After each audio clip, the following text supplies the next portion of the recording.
Hey Simmers, it's Erin. I am the Rescue Simmer, and you are watching the 100die Fundie Baby Challenge. Here in a minute. Full screen, full face Erin means that we have some stuff to talk about for the channel.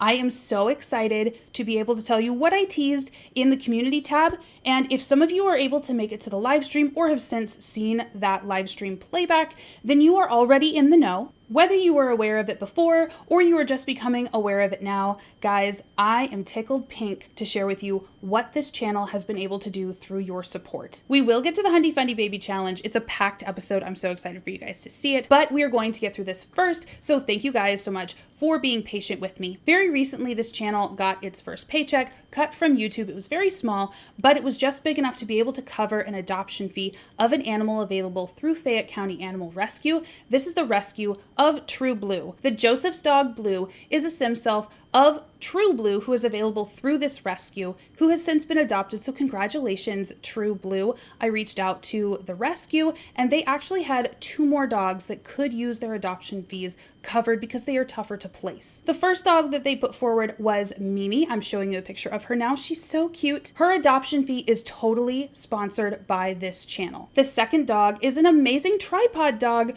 whose name is Artemis, and this channel is actually hosting a fundraiser for her. So I have a video linked right up here. It will be in the description and in a pinned comment. So please, please, please go watch it because all the proceeds from that video are going to donate directly to Artemis's adoption fee. Now that is exciting information that I am so thrilled and humbled to be able to do through the support of you guys. But if that wasn't exciting enough, guys, Mimi wrote to us. She, through her rescue, I don't know if you guys can see, but it says Fayette County Animal Rescue in Rossville, Tennessee. I won't actually show you the rest because it's my name and address, but I can show you this beautifully handwritten card that Mimi, with beautiful penmanship, was able to give us. I'll go ahead and read it to you now. It reads, "My heart is singing with joy for your generous gift of my adoption fee. Words or barks can never express my thanks, and my rescuers are truly humbled.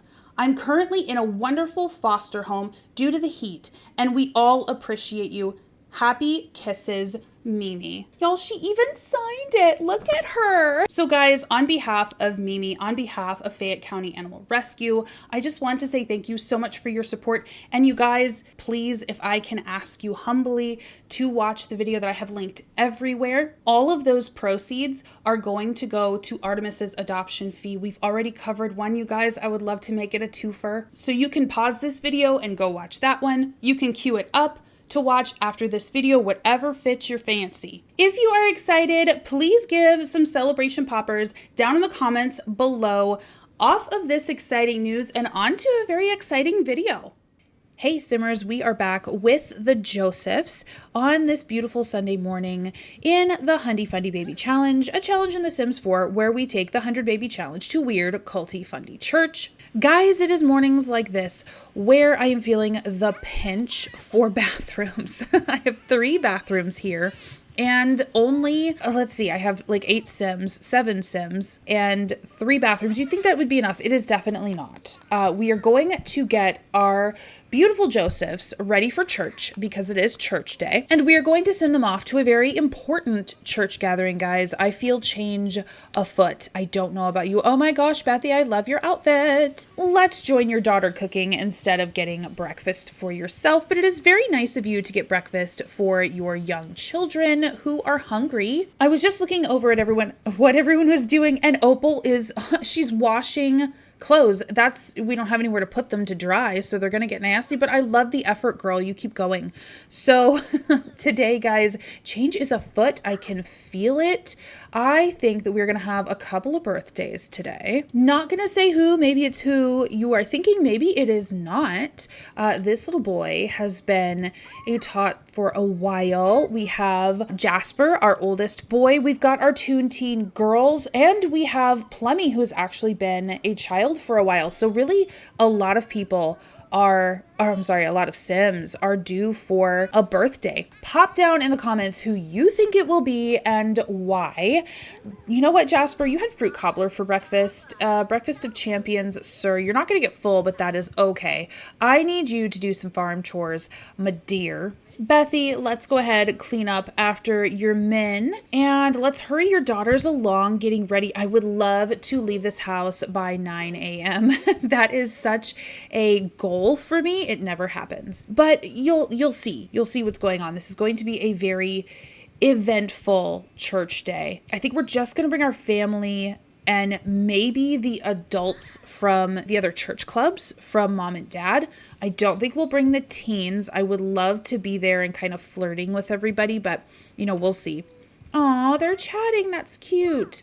All right, Amethyst has to get eating. She's not going to get out the door on time. Of course not. Why would she? You guys, I've been kind of alluding to it. There are a couple of things that I think are going to come to a head this episode. What will come to a head definitely is Bethy's fertility issues. So in these faiths, oh look, oh, they're hugging. That's so cute.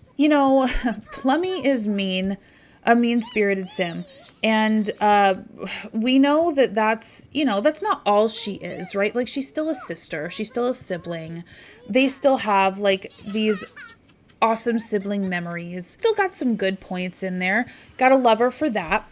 So Bethy's fertility issues, and they are viewed as Bethy's, not James's. They're Bethy's, are going to be addressed, I think. She and James have been talking about them off camera. I can't usually include their conversations in the footage just because I'm doing so much else, but off camera, they have been talking about it. And, let's tell an engaging story. Really what this faith teaches is that if you have any ailments, so let's say you have allergies, for example, that would be because you have a spirit of bitterness rooted deep down, and it's affecting your health. It's the Watcher's way of telling you that you have some deep-seated heart sin that is making you a less effective Watcher Fundie. And when you pray and you search and you ask for guidance, then that heart sin is taken care of, and any physical ailment is taken care of. Honestly, if you're living the right way and you're eating the right things and you've got the appropriate attitudes, you shouldn't be sick anyway, right? So infertility is really more of a choice. It's not a medical condition that you or your husband, heaven forbid, have. Yay! You know what? Opal can like jokes. Absolutely. So James has been talking to his beautiful wife that he loves, and honestly, he's concerned. He's the spiritual head of this household. He can't have deep-seated sin in a household that he heads and keep his and his family standing. He knows that this threatens a lot for all of them if it continues. Even though he loves his kids just as they are, there's pressure. I mean, of course he would like more. He's a family-oriented sim, but there's pressure on them to keep going, and there would be massive questions if they did not continue until Bethy reached menopause, essentially, until she really could not have any more children, and it couldn't be argued any other way, that it was anything other than the Watcher's will. So he's been talking with his wife about drastic changes that they can make. I really want to be friends with someone, but they don't really want to be friends with me. How can I make them my friend? Well, first of all, you're in a Fundie family, sir. Unless it is for dating purposes, you really don't need to worry about friendships outside of your family. So you could just keep being friendly. Like, maybe this is him spreading the Watcher's word. Or you can make one grand friendly gesture. Just keep being friendly. If they tell you to go away, just tell them they're wrong, So he and Bethy have been talking about drastic changes that they can make to show their dedication to the Watcher and to get out any sins that they have within themselves. You know what? We're going to tell her to also just keep being friendly. Perfect. Wonderful. So guys, it's 11 o'clock. Let's go to church. Let's start off church service by singing a beloved hymn, Frudage Long Sanye. Oh my gosh, they're just staring blankly and singing. This is the stuff of nightmares. Oh, there we go. There's some life. Oh, look. It's Mr. Mertens. So we recently invited Mr. Mertens into our fold, and this is the week where we're going to make his membership official. But in order to do that, I think we need to deal with some of our less adherent members, if that makes sense. Well, Mr. Douglas is here, but his wife, as per usual, is not. Listen, maybe she already knows. Maybe she's completely done with it. I thought that she really wanted the community. Oh, there she is. She finally showed up so late. Okay, so let's talk a little bit. I haven't had the pleasure of meeting Weston. So Weston hasn't even introduced himself to our best buddy. I don't think that most of our group members know of him. I think he just sort of comes in and tries to take over. Pastor is leading a sermon I think we need to watch. I think we all do. He is getting fired up, you guys. This sermon is about dedication. This sermon is about conviction. This sermon is about how he knows that there are members of this church who are really just putting on a facade. They are false teachers. They are Pharisees. They are parading as someone who should know. They are parading as someone that can be trusted. They are wolves in sheep's clothing. And you know what? All of us who are true watcher fundies cannot stand for this. We will defend the faith. And so with that, I think we're going to be excommunicating some members. I've tried to switch communication. I've tried to switch controls to the Muller household, and it just goes badly. So what I'm going to do is have Bethy and James kick out our fundies.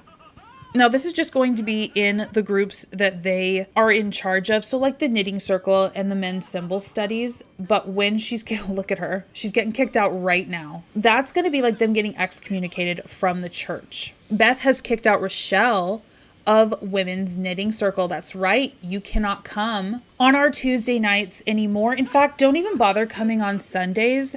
You guys really aren't into this anyway. You only have 2 children.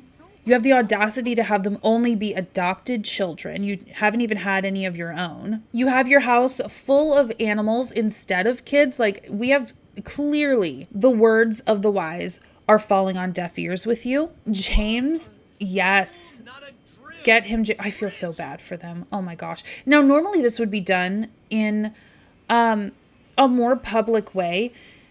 It's interesting because in the IBLP, I can't find any accounts of the excommunication. I have heard them talked about from former members, but I can't find anything documented really. There is a YouTube channel, and it's adapted from TikToks, that do talk about excommunication. And this is a former member, and I am sure different groups within the fundies have slightly different practices, but there's nothing documented, so I don't have a resource in that way, but I will link that YouTube channel down below. Please give it a watch. It's great content. Now, Pastor Muller has asked, again, behind the scenes, has asked James to give a speech. This will be his first attempt. He may not lead anybody yet. His charisma skill isn't terribly high. He's also stuck. There he is. He isn't terribly high, but he wants James to get used to leadership. We just had an example, and this is very important in a cult, of what we do to members that don't conform, of what we do to members who give too much leeway to their own personal wishes. It's really more about the group and group thinking. Now, for those that really toe the line, that contribute to groupthink, we want to give them more leadership roles because they're loyal. James has great intentions. He really thinks that he is honoring the watcher by doing this. It didn't inspire anybody, but he'll get better. Pastor Muller wants to get him comfortable doing this because he really thinks James has leadership potential. In fact, he and some of the church elders in conferences that he is going to are talking about spreading their influence. And Pastor Muller couldn't think of a better sim than James and his family. They are light shining beacons for this community. They haven't been super aware of their infertility just right now because they're such good sims, because they keep up all the traditions, because look at, she's playing. And they really do give up so much of their time for volunteering and dedication to the church, and their children are just these pillars of just such an example to everyone else. He wants to give him this leadership role. And in fact, James and Bethy are going to be leaving their two oldest in charge of the household while they go on, we're going to call it a vacation, but it's really a scouting out for this next church that's going to be started. Before we do, though, Mrs. Mertens has just walked in. She has been given, look at her big old pregnant belly. She already has 4 children. I'm guessing she's pregnant with her 5th. And we are going to be inviting her to watch her Fundie church. Her husband is already a member, so this is just a formality, because again, this is a patriarchal group. So what the husband decides, the wife will follow and the children will follow. So she is now a member of the group. Yes, wonderful. So let's pause here and let's take our family home because everybody, our 2 oldest are getting older. I know I had said before that they need to be B students, and these guys definitely aren't, but they are girls, and their education really wouldn't be taken very seriously. Yay! It's more about the domestic traits, and both of them have pretty high domestic traits. Opal has lower ones, but we expect that. So guys, Opal as a teen was seen as lazy. I think I'm going to change that trait, and is a genius. What are we getting? Ooh, she's a hothead. Definitely not a watcher Fundie combo. So I don't think that she's going to be pursuing the lifestyle. I think this is the final nail in the coffin. Now, I normally would roll for her aspiration, but I have such a clear picture of her, and I think we all do. I think we're all on the same page reading you guys' comments, interacting with you. I think I'm going to give her the academic aspiration so that she can go to college. This girl doesn't know how. She has really no education to speak of, but she is going to will herself into college. She has graduated. She's got her high school diploma. It doesn't really mean anything other than that she didn't fail school. But for Fundies, it's about as good as you're gonna get. Our girl Amethyst is up next. Here comes our queen. I cannot wait to see you guys what she rolls. Celebration! Yes! Okay, Amethyst aged up. She is now a young adult. Oh, who's outgoing? So she is a music lover. She is a goofball and she is outgoing. I can see all of those things for Amethyst. I think that she would make a perfect Fundie wife. Now she can just get her pesky sexuality all cleared up. Because, the Watcher gives straight Sims their straight sexuality, but only Sin is responsible for anything other than a straight sexuality, right? That was outside of the Watcher's will. Now for Amethyst, what I think that I would love for her is for her to be able to find her soulmate. She wants to find and live a rewarding life with the one. This has been taught to her from before she could even speak. She has been conditioned to really want and love to find this person. And to be honest with you, I think that both Opal and Amy, all the kids, would have a ton for anyone to be interested in. They would have a ton of themselves to give should they want to give it. But I think Amy especially is going to be a very loving, giving partner. I think that's just who she is, regardless of being a Fundie or not. What are you doing? Oh, James, my man. No, thank you. Can you stop doing that? Because you need to go on a vacay with your wife. Your oldest daughters are going to be able to handle the house just fine. They've learned from mom. We're good.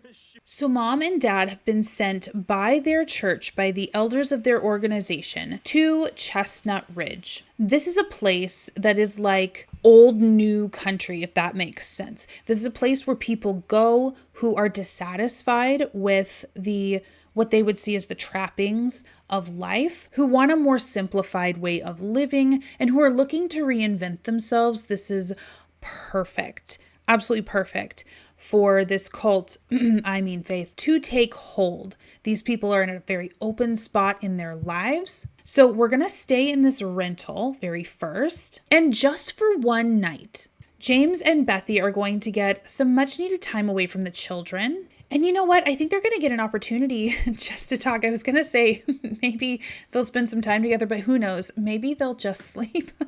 They're both so tired right now. This is the cutest little cabin, you guys. Oh my gosh, that's adorable. Look, a little upstairs. Like there's enough beds for everybody right now, or most of their kids at least. I think that the very rustic style, very handmade style is speaking to James in particular. Bethy is loving being able to make food unrestricted if she is very honest with herself.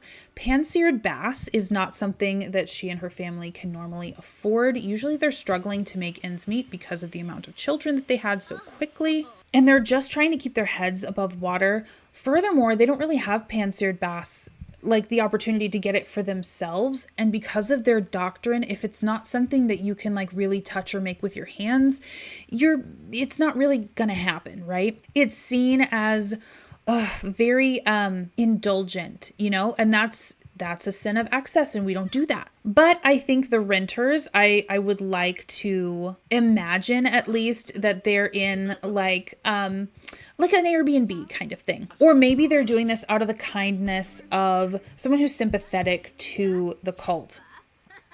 Oh, look at the sentiment that they gained. They are really enjoying this.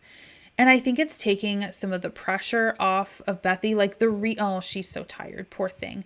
I was going to say, we do need to go make one more stop before we can turn in for the night. So let's get a nice travel because the Josephs have heard of a property. It's called Red Roan Field right now. You guys would have seen this in stream if you were able to make it.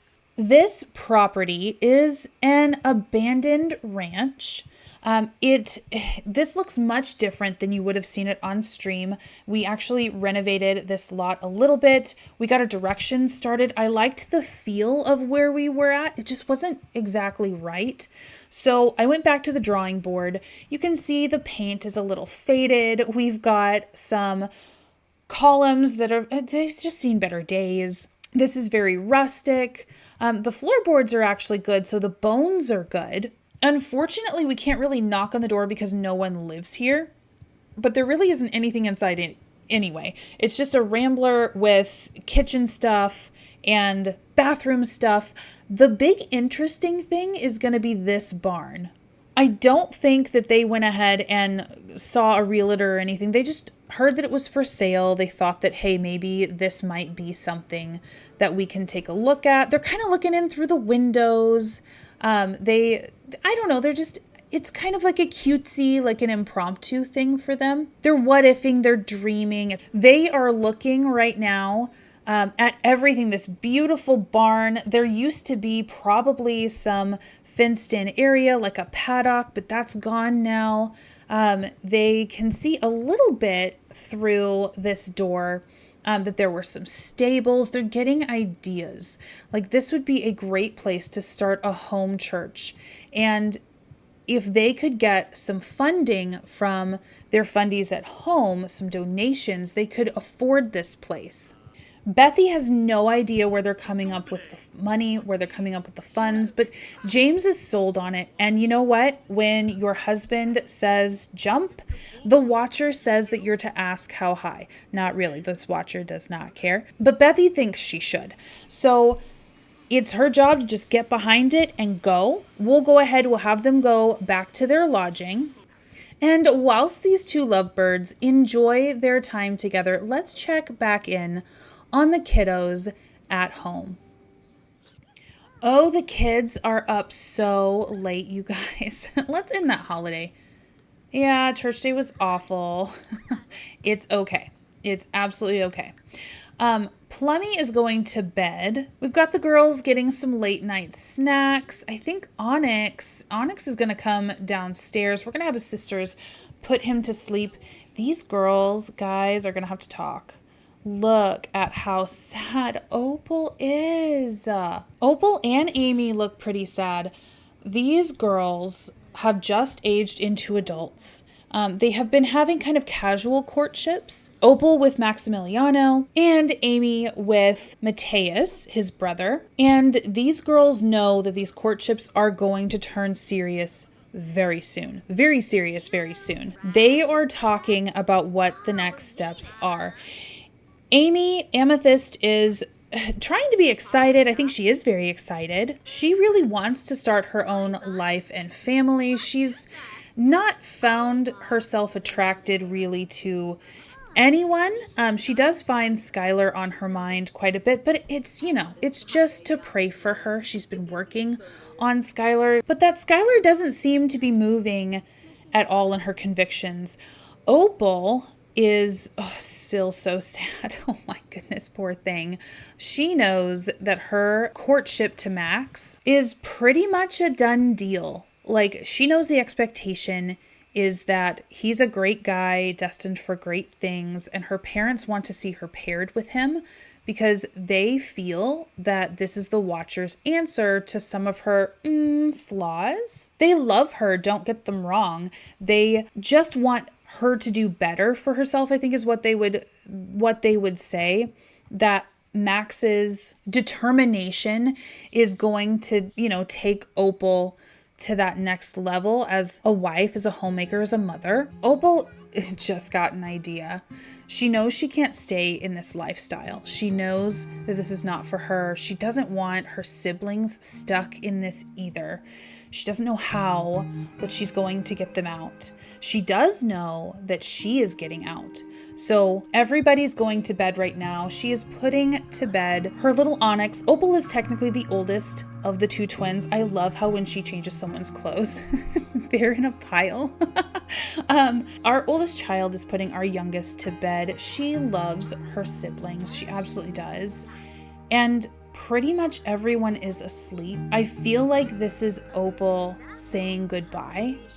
Her parents are out scouting a church, and as much as she wants to get out of this town, she knows that if she doesn't take this opportunity, it's not going to come again. She's going to college. She knows that her sister, as much as she wants to take her with her, won't come, and Opal's ready to just go. So quiet as a mouse in the dead of night, Opal is just going. She isn't running.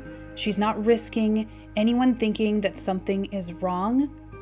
She's just leaving. She is going to the only place that she knows outside of her home that might be a halfway or a stopover point. She is going to make something of herself, and then she is coming back and she is getting her siblings. You guys, I think I'm going to leave it here. I would love to hear your thoughts about where she is going, about what her next step is. And guys, on Sunday night, we are going to play out the next part of Opal's story live. So I hope that you will join me Sunday night, 7 p.m. U.S. Central Standard Time for our very first 100die Fundie Where Are They Now stream. Watcher bless, and as always, happy simming.